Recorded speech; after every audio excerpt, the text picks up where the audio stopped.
மாவட்டம் கும்பகோணத்தில் உள்ள சாரங்கபாணி சுவாமி திருக்கோவில் சுமார் 2000 ஆண்டுகள் பழமை வாய்ந்தது. இந்த திருக்கோவிலில் ஆண்டுதோறும் சித்திரை பெருவிழா சுமார் 10 நாட்களுக்கு வெகு சிறப்பாக நடைபெறும்.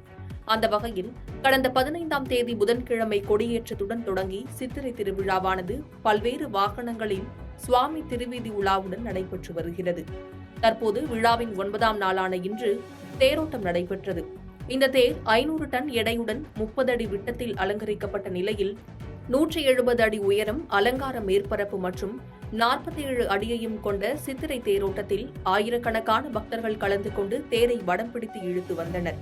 இதில் ஏராளமான பக்தர்கள் கலந்து கொண்டனர்.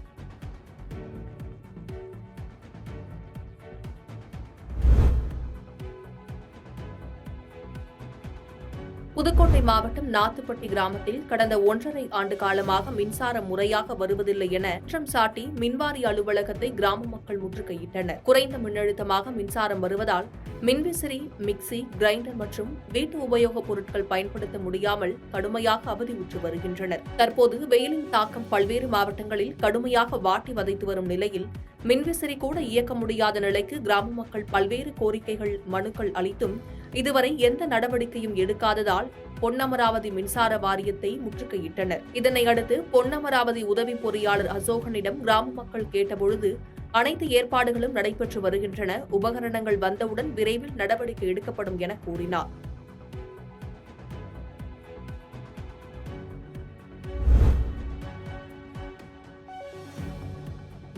தூத்துக்குடி மாநகரின் மையப்பகுதியில் அமைந்துள்ள சிவன் கோவில் என்று அழைக்கப்படும் அன்னை ஸ்ரீ பாகம்பிரியாள் உடனுரை அருள்மிகு ஸ்ரீ சங்கர ராமேஸ்வரர் திருக்கோவிலில் ஆண்டுதோறும் சித்திரை திருவிழா வெகு விமர்சையாக கொண்டாடப்படும். நடப்பாண்டில் சித்திரை திருவிழா கடந்த 14ஆம் தேதி கொடியேற்றத்துடன் தொடங்கியது. திருவிழாவில் தினமும் காலை மாலையில் சிறப்பு பூஜைகள், சுவாமி, அம்பாள் சப்பர வீதி உலா நடைபெற்றது. திருவிழாவின் சிகர நிகழ்ச்சியான தேரோட்டம் இன்று நடைபெற்றது. சிறிய தேரில் விநாயகரும் முருகப்பெருமானும், பெரிய தேரில் அன்னை ஸ்ரீ பாகம்பிரியாள் உடன் அருள்மிகு ஸ்ரீ சங்கர ராமேஸ்வரரும் எழுந்தருளினர். தொடர்ந்து காலை 10 மணியளவில் தேரோட்டம் தொடங்கியது. கீழரத வீதியிலிருந்து தொடங்கிய தேரோட்டத்தை அமைச்சர் கீதா ஜீவன், மாநகராட்சி மேயர் ஜெகன் பெரியசாமி ஆகியோர் தொடங்கி வைத்தனர்.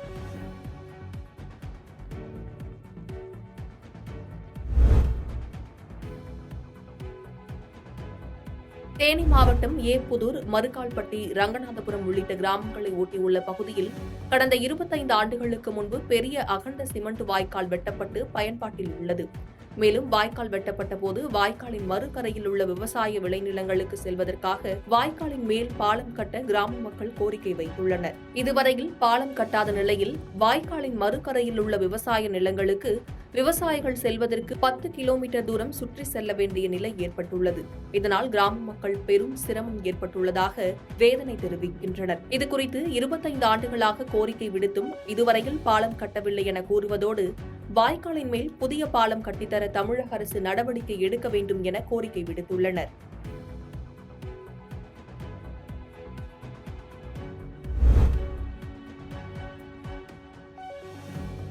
தருமபுரி மாவட்டம் நல்லப்பள்ளி வட்டம் வள்ளல் அதியமான் கோட்டத்தில் சித்ரா பௌர்ணமி தினமான இன்று வள்ளல் அதியமான் அவர்களின் பிறந்தநாள் அரசு விழாவாக கொண்டாடப்பட்டது. இவ்விழாவில் மாவட்ட ஆட்சித்தலைவர் திருமதி கி. சாந்தி ஈயாப்பா அவர்கள் கலந்து கொண்டு வள்ளல் அதியமான் மற்றும் ஔவையார் ஆகியோரின் திருவுருவ சிலைகளுக்கு மாலை அணிவித்து மலர் தூவி மரியாதை செலுத்தினர். இவ்விழாவில் மாவட்ட வருவாய் அலுவலர் திரு சே. பால் பிரின்சி ராஜ்குமார், வருவாய் கோட்டாட்சியர் திருமதி காயத்ரி, செய்தி மக்கள் தொடர்பு அலுவலர் திரு சு. மோகன் உள்ளிட்ட அரசு துறை அலுவலர்கள் கலந்து கொண்டனர்.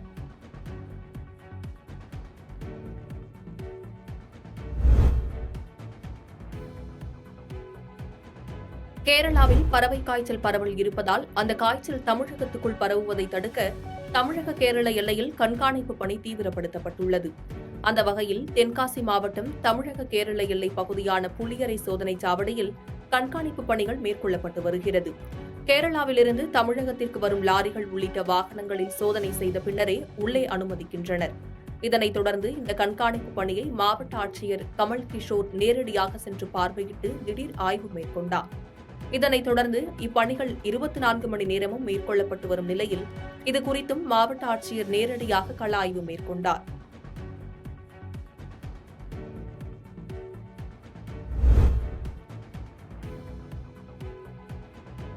திருவள்ளூர் மாவட்டம் பொன்னேரி அடுத்த குன்னமஞ்சேரியில் பழமை வாய்ந்த அருள்மிகு முத்துமாரியம்மன் கோவில் அமைந்துள்ளது.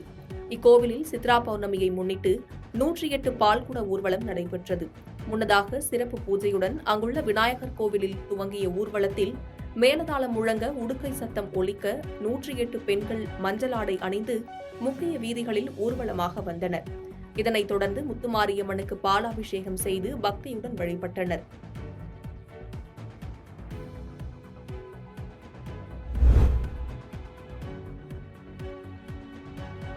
கடலூர் நகரில் நாளுக்கு நாள் போக்குவரத்து நெரிசல் அதிகரித்து வருகிறது. இதனால் வாகன ஓட்டிகள் மற்றும் பொதுமக்கள் மிகுந்த சிரமத்திற்கு ஆளாகி வருகின்றனர். இதனை கருத்தில் கொண்டு கடலூர் துணை காவல் கண்காணிப்பாளர் பிரபு தலைமையில் தனியார் மண்டபத்தில் ஆட்டோ ஓட்டுநர்கள் மற்றும் உரிமையாளர்கள் சங்க பிரதிநிதிகளுடன் கருத்து கேட்பு கூட்டம் நடைபெற்றது. இக்கூட்டத்தில் காவல்துறை சார்பில் கடலூர் நகரில் போக்குவரத்து நெரிசலை கட்டுப்படுத்த மேற்கொள்ள வேண்டிய நடவடிக்கைகள் குறித்து எடுத்துரைத்தனர்.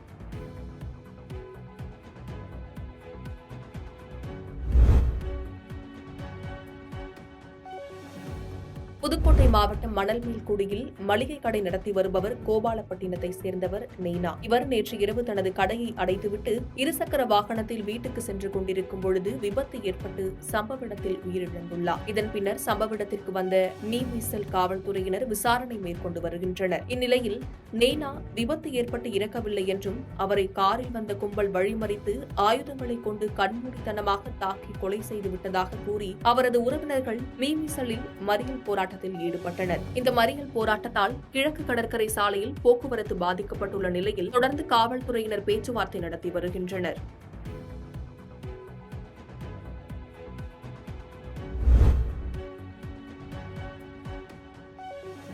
கன்னியாகுமரி மாவட்டம் நாகர்கோவில் அரசு பேருந்து நடத்துனர் வைகுண்டமணி முதியவரான இவர் தினசரி தம்பத்துக்கோணம் அருகே உள்ள தாரை விலையில் தன் வீட்டின் அருகே உள்ள தென்னந்தோப்பில் தென்னை மட்டைகளை எடுத்து சேகரித்து வீட்டுக்கு வருவார். இந்நிலையில் நேற்று தென்னந்தோப்பில் அவர் உடல் கிடப்பதாக கிடைத்த தகவலின் பேரில் உறவினர்கள் சம்பவ இடத்திற்கு சென்று பார்த்தபோது அவர் தென்னை மட்டையால் அடித்து கொலை செய்தது தெரியவந்தது. இதுகுறித்து மோப்பநாய் கொண்டு வரப்பட்டு குற்ற சம்பவம் நடந்த இடத்தில் தேடி பார்த்தனர். அப்போது மோப்பநாய் உண்மையான குற்றவாளி வீட்டின் முன்பு சென்று படுத்துக் கொண்டது. ஆனாலும் குற்றவாளியை 24 மணி நேரமாகியும் இதுவரை போலீசார் கைது செய்யாததை கண்டித்து ஆசாரிப்பள்ளம் அரசு மருத்துவக் கல்லூரி மருத்துவமனையில் அவரின் உடலை வாங்க மறுத்து போராட்டத்தில் ஈடுபட்டனர். இதனால் அப்பகுதியில் பரபரப்பு ஏற்பட்டது. பாதகம் செய்பவரை கண்டால் நாம் பயங்கொள்ளலாகாது பாப்பா, மோதி மிதித்து விடு பாப்பா, அவர் முகத்தில் உமிழ்ந்து விடு பாப்பா. அண்மை செய்திகளை உடனுக்குடன் தெரிந்து கொள்ள இணைந்திருங்கள் இயம்நாடு